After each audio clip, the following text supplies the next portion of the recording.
Atos, capítulo 13. Na igreja de Antioquia havia os seguintes profetas e mestres: Barnabé, Simeão, chamado o Negro, Lúcio de Cirene, Manaém, que havia sido criado junto com o governador Herodes, e Saulo. Certa vez, quando eles estavam adorando o Senhor e jejuando, o Espírito Santo disse: Separem para mim Barnabé e Saulo, a fim de fazerem o trabalho para o qual eu os tenho chamado. Então eles jejuaram e oraram, e puseram as mãos sobre Barnabé e Saulo, e os enviaram na sua missão.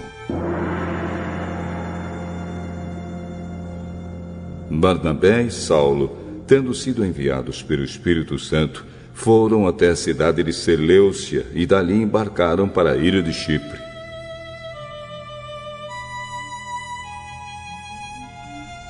Quando chegaram à cidade de Salamina, começaram a anunciar a palavra de Deus nas sinagogas.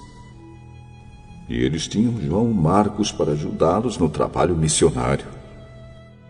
Eles atravessaram toda a ilha, chegando até a cidade de Pafos. Ali encontraram um judeu que era mágico e falso profeta, chamado Bar-Jesus. Ele era amigo de Sérgio Paulo, o governador da ilha, que era um homem muito inteligente. O governador mandou chamar Barnabé e Saulo, pois queria ouvir a palavra de Deus. Mas o mágico Elimas, este é o nome dele em grego, era contra os apóstolos. Ele não queria que o governador aceitasse a fé cristã. Então Saulo, também conhecido como Paulo, cheio do Espírito Santo, olhou firmemente para Elimas e disse: Filho do diabo, inimigo de tudo que é bom, homem mau e mentiroso, por que é que você não para de torcer o verdadeiro ensinamento do Senhor? Agora escute, o Senhor vai castigá-lo. Você ficará cego e não verá a luz do sol por algum tempo.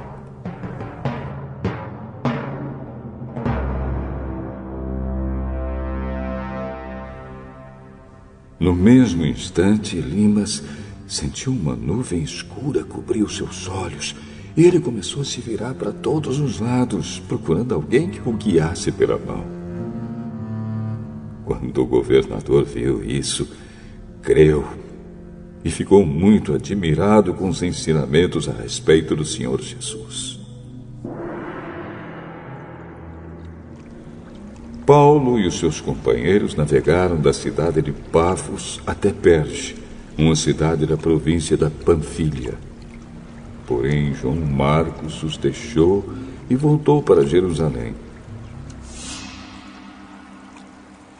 Eles continuaram a viagem, indo de Perge até a cidade de Antioquia, no distrito da Pisídia.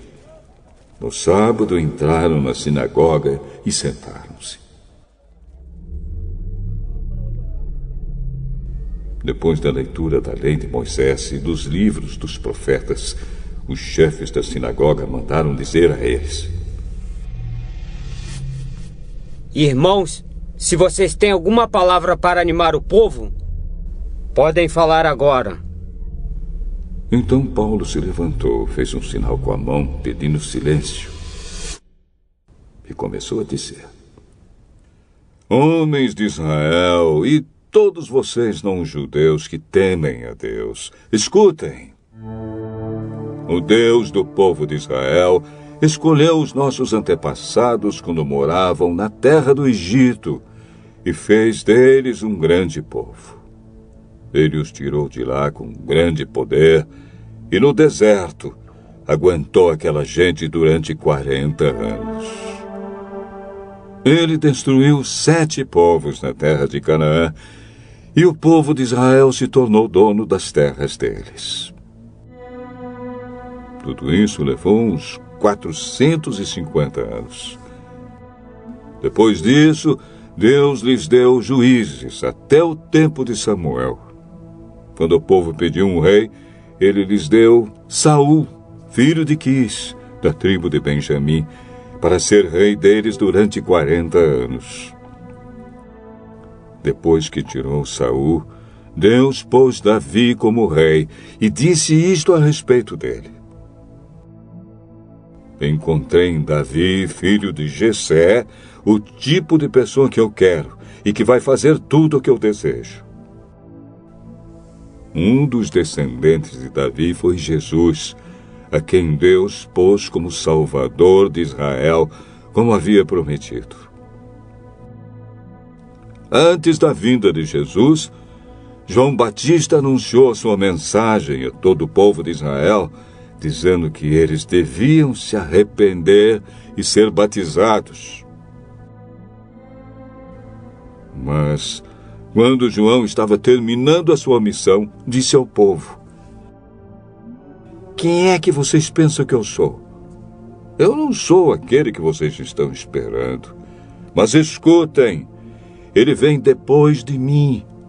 Porém, eu não mereço a honra de tirar as sandálias dos pés dele.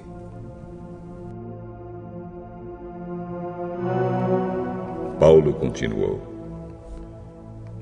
meus irmãos, descendentes de Abraão, e também vocês, não-judeus que temem a Deus, escutem.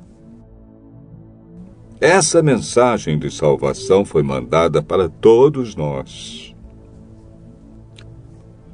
De fato, os moradores de Jerusalém e os seus líderes não entenderam que Jesus é o Salvador.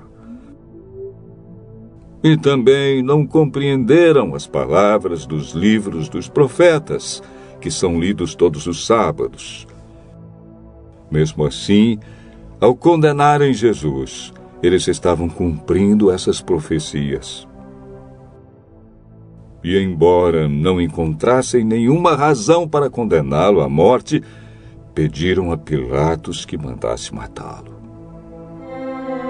Depois de fazerem tudo o que as Escrituras Sagradas falam a respeito dele, eles o tiraram da cruz e o puseram num túmulo. Mas Deus o ressuscitou, e durante muitos dias ele apareceu às pessoas que o tinham acompanhado da Galiléia até Jerusalém. Agora essas pessoas são testemunhas que falam a respeito de Jesus ao povo de Israel. E nós estamos aqui para trazer o Evangelho a vocês. Deus fez agora para nós o que havia prometido aos nossos antepassados. Ele ressuscitou Jesus, como está escrito no Salmo número 2. Você é o meu filho, hoje eu me tornei o seu pai. E foi isto que Deus disse a respeito da ressurreição de Jesus, afirmando que ele nunca seria destruído pela morte. Eu vou dar a vocês as bênçãos sagradas e certas que prometia Davi. E em outra parte das Escrituras, lemos também: tu não deixarás que o teu dedicado servo apodreça na sepultura. E Paulo disse ainda: na verdade, Davi, no seu tempo, cumpriu os planos de Deus. Depois morreu, foi sepultado ao lado dos seus antepassados e apodreceu na sepultura. Mas isso não aconteceu com aquele que Deus ressuscitou. Meus irmãos, todos vocês precisam saber com certeza que é por meio de Jesus que a mensagem do perdão de pecados é anunciada a vocês. Precisam saber também que quem crê é libertado de todos os pecados dos quais a lei de Moisés não pode livrar. Portanto, tenham cuidado para que não aconteça o que os profetas disseram. Prestem atenção, vocês que zombam de Deus. Fiquem espantados e morram. Pois o que vou fazer agora é uma coisa em que vocês não acreditariam, mesmo que alguém explicasse.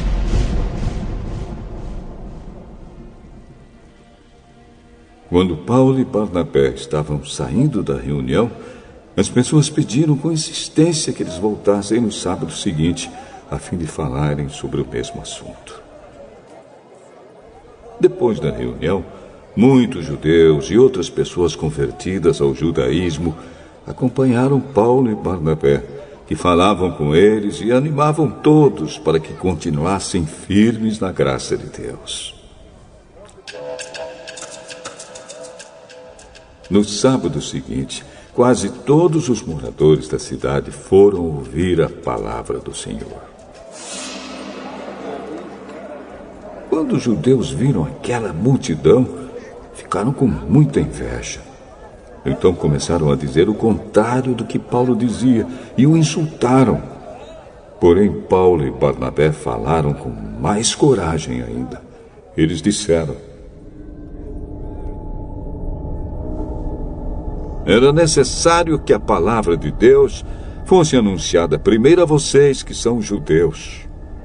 Mas, como vocês não querem aceitá-la e acham que não merecem receber a vida eterna, então agora nós vamos anunciar a palavra aos não-judeus. Pois esta é a ordem que o Senhor Deus deu a nós, o seu povo. Eu coloquei você como luz para os outros povos, a fim de que você leve a salvação ao mundo inteiro. Quando os não-judeus ouviram isso, ficaram muito alegres e começaram a dizer que a palavra do Senhor era boa. E creram todos os que tinham sido escolhidos para ter a vida eterna. A palavra do Senhor se espalhou por toda aquela região. Mas os judeus atiçaram as mulheres não judias da alta sociedade, convertidas ao judaísmo, e também os homens mais importantes da cidade.